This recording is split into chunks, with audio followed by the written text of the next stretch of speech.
The Super Carlin Brothers is sponsored by BetterHelp. This November, BetterHelp is encouraging people to reach out, grab lunch with an old friend, call your parents, or even find support in therapy. BetterHelp makes it easy with its therapist match commitment and over 12 years of online therapy experience, matching members with qualified professionals. Start now at betterhelp.com/super for 10% off your first month. What makes Harry's invisibility cloak so much better than others? Whoa! Hey, brother! As we all know, Harry's invisibility cloak is no ordinary cloak of concealment. It's not some tawdry demiguise cloak or a traveling cloak imbued with a disillusionment charm or a bedazzling hex. No, it is a Deathly Hallow, capable of rendering the wearer completely invisible. It endures eternally and gives constant, impenetrable concealment no matter what spells are cast at it.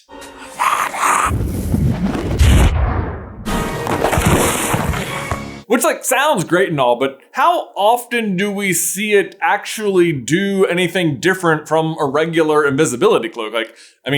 All the other invisibility cloaks we come across do exactly what they say on the box. They make the wearer invisible. My body's gone. Harry's might last longer, I guess, but does it do anything extra special? Then, to make things more confusing, Dumbledore tells Harry in King's Cross that the cloak could never work for him as it does for Harry, who is its true master, which seems to suggest it does have extra powers. But what does he even mean by this? Because plenty of other people, including Ron, Hermione, even Snape, put on the cloak and use it exactly how you'd expect. And it seems to work for them exactly as it works for Harry. It makes them invisible. So what could Dumbledore possibly mean here? Because I'll be honest, Harry's cloak doesn't exactly seem impenetrable either. Moody's eye can see right through it, which is something I know has befuddled fans for ages. But I have good news for you guys. I think we have cracked the cloak's real powers, which explain all the times it works, every time it fails, and even how Moody can see through it.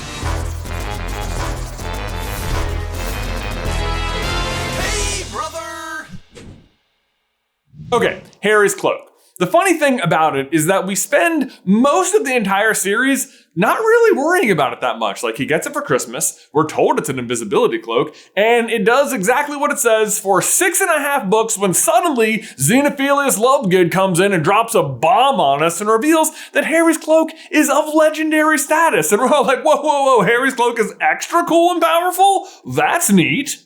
I'm invisible. But then you start thinking about it, and it doesn't really seem any different than anyone else's, does it? We know Barty Crouch Sr. used one to smuggle his son out of Azkaban. That one worked perfectly, fooled the Dementors. He uses the same one at the Quidditch World Cup to, again, hide his son in the top box and later in the woods. Again, nobody finds him. He's sitting right behind Harry, doesn't see him. Then Barty Crouch Jr. uses that same cloak again at Hogwarts as Moody now to sneak around in the woods and transfigure and bury his father after killing him.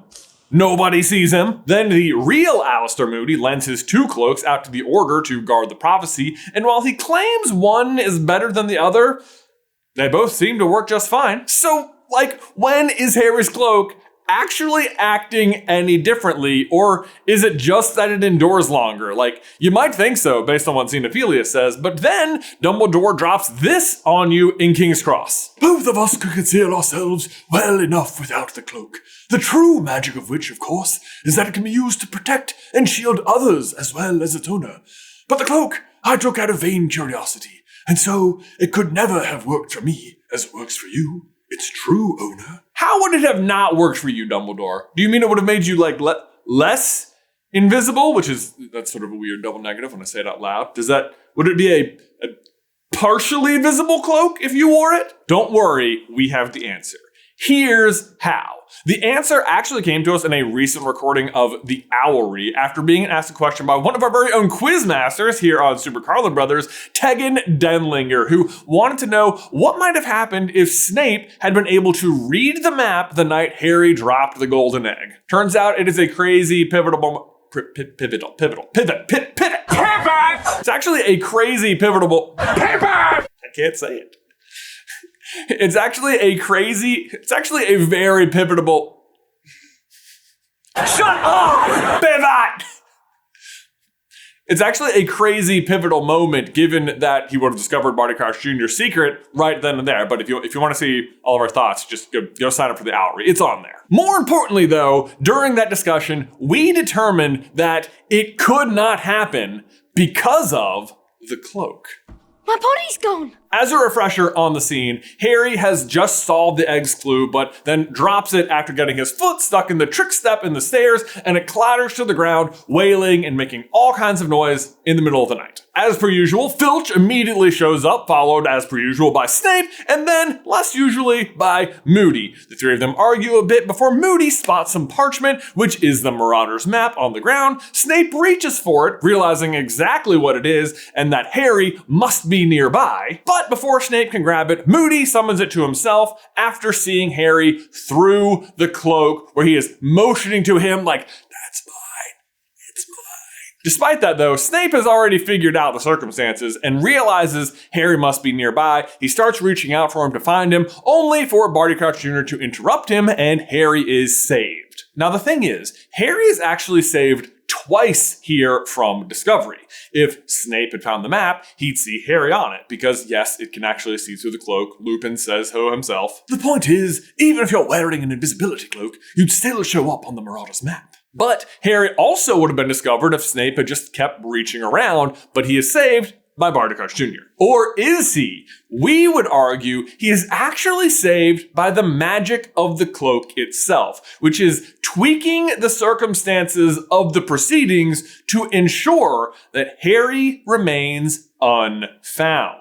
Think of the cloak's power as being similar to that of Felix Felicis, a potion taken by one person that lights the way and tweaks the circumstances of that person to work in their favor, but only if things that end up happening always could have happened. Like when Harry drinks it, he suddenly knows he needs to go to Hagrid's and detour his route along the vegetable patch. Sorry, sir.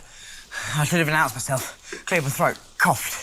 Like, Harry always could have done that, but never would have, but is compelled to by the potion. The cloak is working in the same way, but the difference between Harry's cloak and any other invisibility cloak is that other cloaks are just trying to make you invisible.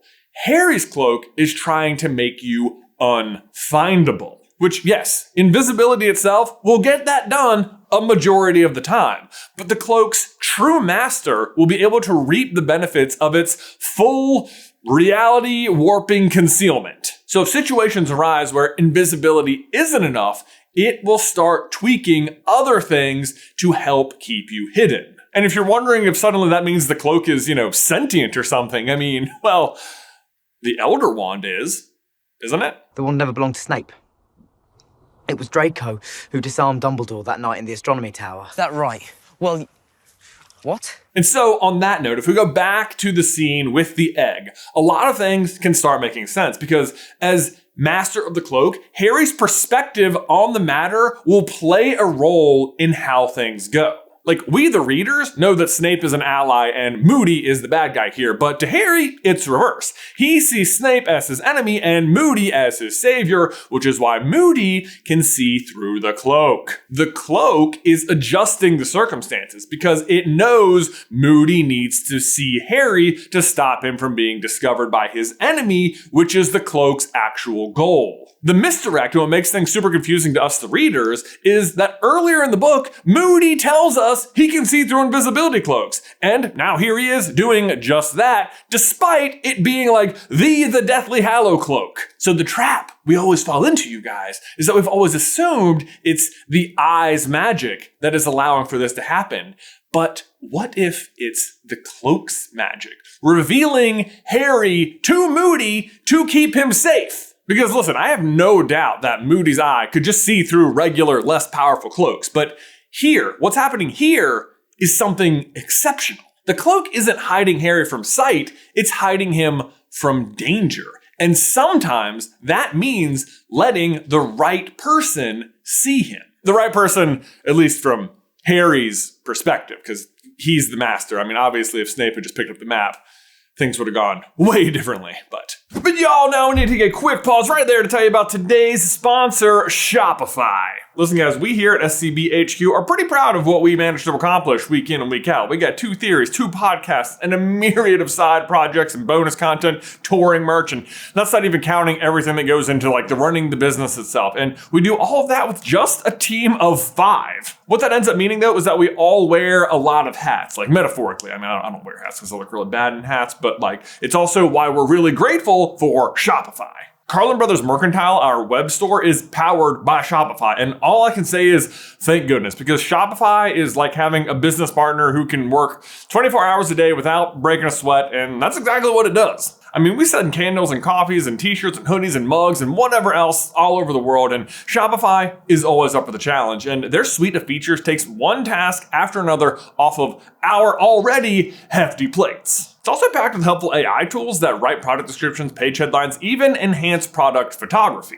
And that is great because if Shopify can handle the fiddly bits of it all, it leaves us more time to focus on what we love. Invisibility cloaks. Magic. Dragons. So turn your big business idea into with Shopify on your side. Sign up for your $1 per month trial and start selling today at shopify.com/SCB. Again, go to shopify.com/SCB. One last time, shopify.com/SCB. Link is in the description down below. But that's a different video. And here's where it gets fun though, because once you realize the cloak's power or intent, suddenly a lot of other situations make a lot more sense. For example, when Harry and Ron are hiding under the cloak in Chamber of Secrets just before Hagrid is taken away, Dumbledore still seems to know they're there, even where they're hiding. However, said Dumbledore, speaking very slowly and clearly so that none of them would miss a word, you will find that I have only truly left this school when none here are loyal to me. You will also find that help will always be given at Hogwarts to those who ask for it. For a second, Harry was almost sure Dumbledore's eyes flickered toward the corner where he and Ron stood hidden. Dumbledore is an ally, so the cloak allows them to be noticed by him so he can make this very important proclamation to the room, which is the very thing Harry later tells Tom Riddle, which summons Fawkes to him. He'll never be gone. Not as long as those who remain are loyal to him.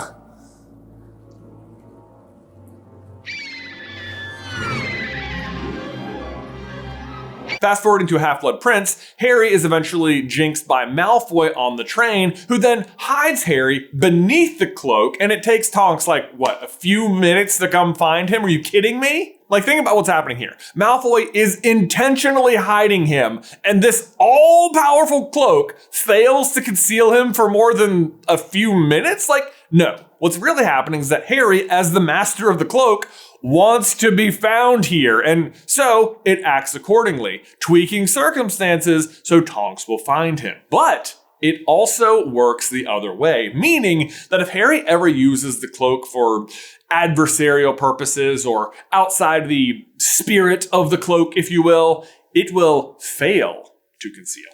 Going right back to that exact situation on the train, Harry is only found by Malfoy because Malfoy spies his foot, which slips out of the cloak as he hides in the racks of the compartment. And while it's true that Harry's instincts are good here, that Draco is in fact up to something very nefarious, the fact is, in this situation, he is spying on him with no evidence to support his hunch. The cloak disagrees with this and lets him be seen. Similarly, in year 3, Harry uses the cover of the cloak to start throwing mud at Malfoy, Crabbe, and Goyle. And again, yes, they're picking on Ron, but it would have been just as easy to walk away. Harry doesn't have to start attacking them. Once more, the cloak disapproves of his behavior, and he is again revealed. And the other big one is Nagini in Godric's Hollow, who appears to spot Harry and Hermione looking at the Potter's house, even though they're concealed. Like, she's certainly no friend, so how is she pulling this off? I have a few thoughts. First of all, there's already like very dark magic at play here, like the whole Nagini Bathilda thing is disgusting, but also Nagini and Harry are both Horcruxes, so maybe she can sense them rather than see them, kind of like Mrs. Norris. There's also the fact that prior to this moment, Harry and Hermione were just walking around the graveyard without the cloak, and Nagini was definitely already watching them. There's something there, something watching us. I can tell. There, over by the bushes. They stood quite still, holding onto each other, gazing at the dense black boundary of the graveyard.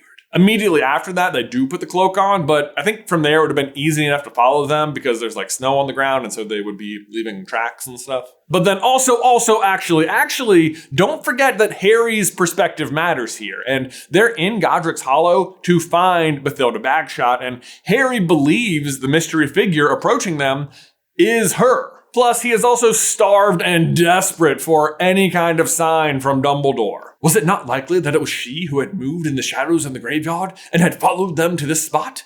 Even her ability to sense them suggested some Dumbledore-ish power that he had never encountered. Harry wants to believe in Dumbledore and to find Bathilda, and so they are found. But hey, as long as we're at James' house, let's talk about James, the other master of the invisibility cloak, because it clearly worked for him the same way when he was at school. Dumbledore reveals to Harry, James had showed it to me just a few days previously.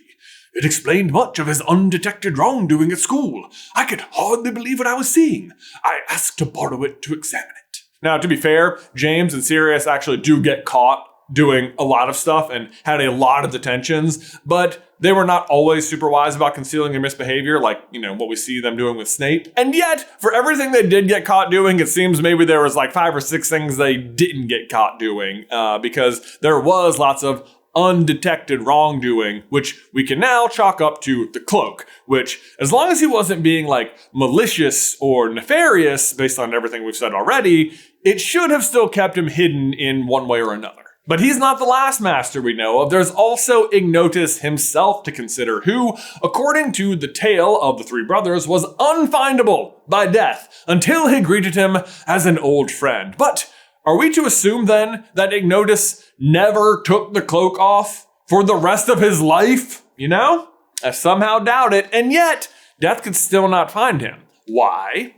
Because he was master of the cloak. To which suddenly you might be saying, whoa, are we suggesting Harry couldn't be killed at all as long as he just owned the cloak? That was lucky. No, obviously not. That's not how it works. And yet, Harry is unkillable by Voldemort, isn't he? Like, ever since he was attacked as a baby, Harry has the lingering effects of his mother's sacrifice, acting as an invisible shield, enduring eternally, giving constant, impenetrable protection no matter what spells are cast at him. Well, that is until he finally takes the cloak off, walks into the clearing, and greets death. Like an old friend. Wow, look at that. Turns out the real invisibility cloak was the sacrificial protection we made along the way. Okay, so also for what it's worth, I'm not saying the cloak is tweaking Harry's whole life to protect him. He has to be, wearing it for it to work. But I do think this is an intended parallel. One came from his mom, one came from his... goodness, one's even a Hallow and one ends up acting like as a reverse Horcrux, and then they're coming together. It's just like Dumbledore's plan. Oh my god, it works so good. Guys, thank you so much for watching today's video. Don't forget to leave a like on it if you haven't already, and subscribe so you don't miss any future Harry Potter action from us. If you want to see the truth about Felix Felicis, you can check out this video over here. But otherwise, until next time, Ben, I will see you in another life.